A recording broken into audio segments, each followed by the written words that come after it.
विदर्भातल्या आणखी एक महत्त्वाची बातमी आहे। पुण्यातल्या टोळी युद्धानं पुन्हा डोकं वर काढलंय। वनराज आंदेकरच्या हत्या प्रकरणामधील आरोपी असलेल्या म्हस्केच्या भावाची बालाजीनगर परिसरामध्ये हत्या करण्यात आली।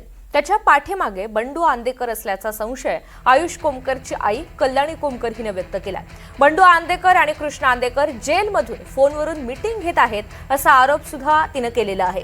काल गोळीबार केलेले सर्व आरोपी ओळखीचे असल्याचा दावा सुद्धा कल्याणी कोमकरने केलाय।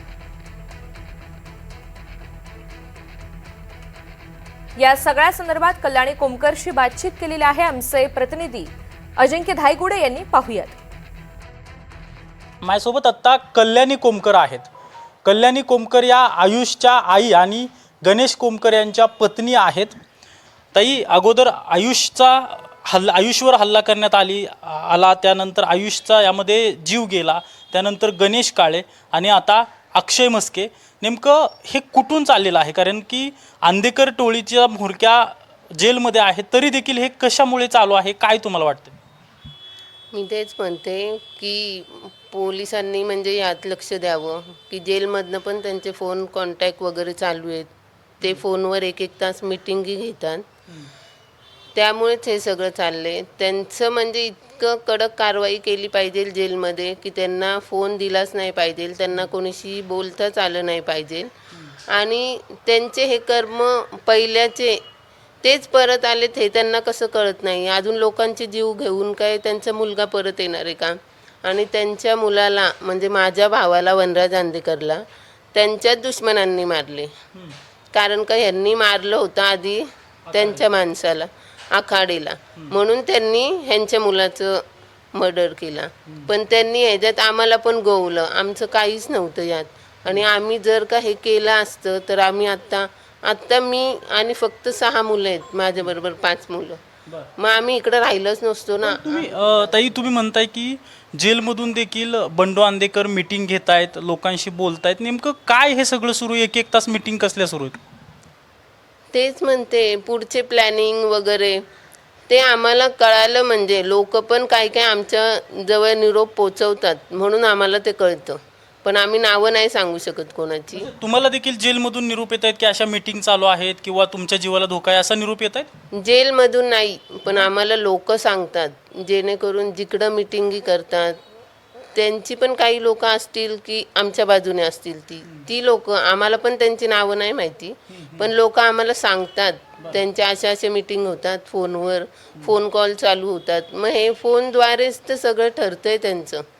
त्यामुळेच मी म्हणते कडक कारवाई केली पाहिजे। आता त्यांना फोन वगैरे काहीच नाही दिला पाहिजे। आणि बास, आता ही मुलं पण ते आवेज पण आमच्याच ओळखीचा आहे, तो नानापेठेतला आहे। म्हणजे काल ज्या मुलांनी म्हस्केवर हल्ला केलाय ती सगळी मुलं तुमच्या ओळखीची? सगळी मुलं नाही म्हणता येणार, कारण का खूप मुलं आहेत, ती मला एवढी नाही माहिती। आंदेकर टोळीतले आहेत मुलं? हो, आवेज म्हणून त्याला मी ओळखते, तो तर आंदेकरांमधलाच आहे। आणि असं सगळ्यांच्या गुन्हेगारांच्या नातेवाईकांना मारून यांना काय भेटणार आहे? सगळ्यांचं तळतळाट घेतात। आता किती जणांचं तळतळाट घेतलंय? पहिलेचेच कर्म माझ्या अण्णांसमोर आलेत, हेच आता मी म्हणते त्यांनी हे भोगायचं शांतपणे, तर अजून किती जणांचे घर संसार उद्ध्वस्त करतात। बंडू आंदेकरांनी हे थांबवलं पाहिजे। हो, मी तेच म्हणते थांबवलं पाहिजे। आज उद्या त्यांच्या पण घरात बारकी बारकी पोरं आहेत, काय आहेत, हे असेच करत राहिले की त्यांना पण पुढं धोकाच आहे। म्हणजे एक खून होतोय, त्या एका खुनाचा बदला घेण्यासाठी दुसरे खून होत आहेत, दुसऱ्या खुनाचा बदला घेण्यासाठी तिसरे खून होत आहेत, आणि ही साखळी अशीच चालू राहील असं वाटतं। मग हे आयुष्यभर असंच चालू राहणार आहे? हे कधी थांबणार आहे का? तर आता ह्यांनी तरी थांबावं, ह्यांचं अख्खं कुटुंब आते तरी अजून हे शांत बसलेले नाही। मग आता काय म्हणावं यांना? ही सगळी सुरुवात झाली वनराजच्या हत्येपासून। वनराज नंतर आयुषवर हल्ला झाला, आयुष नंतर काळेवर झाला, का आता म्हस्केवर झाला।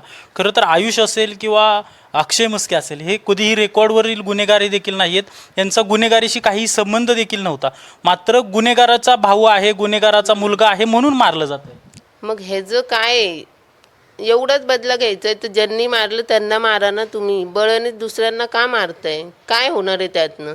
यात ज्यांची चूक नाहीये त्यांना टार्गेट केलं जातं। हो, मग तेच म्हणते निष्पाप जीवांचा बळी घेतला जातोय। आता काल तो मुलगा, त्याचं पण लग्न झालंय, त्याचा पण संसार आहे, उगाच सगळ्यांना असे रस्त्यावर पाडतायत, सगळ्यांची घरं उद्ध्वस्त करतायत। काय मिळणार आहे हे सगळं करून? आणि वनराजचा खून झाल्यापासून जे इतर लोकांवर हल्ले झालेत, पहिल्यांदा गोळ्या झाडल्या जात आहेत, नंतर कोयत्याने मारलं जातं, ही नक्की काय पद्धत आहे? तुम्हाला काय वाटतं? मी काहीच सांगू शकत नाही, मलाच कळत नाही यांचं डोकं असं कसं चालतंय. आता झालं तेवढं बास म्हणायचं आणि गप्प बसायचं. हे सगळं करून काय भेटणार आहे? वनराज भाऊ खाली येणार आहे का काय होणार आहे? हे नेमकं जेलमधून चालवतंय कोण? कृष्णा अंधेकर चालवतोय की बंडू अंधेकर चालवतोय?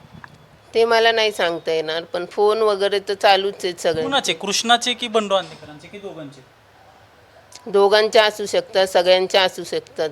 त्याशिवाय चाललंय काही मला नाही एवढं माहिती, पण फोन कॉन्टॅक्ट शिवाय तर काय होणारच नाही.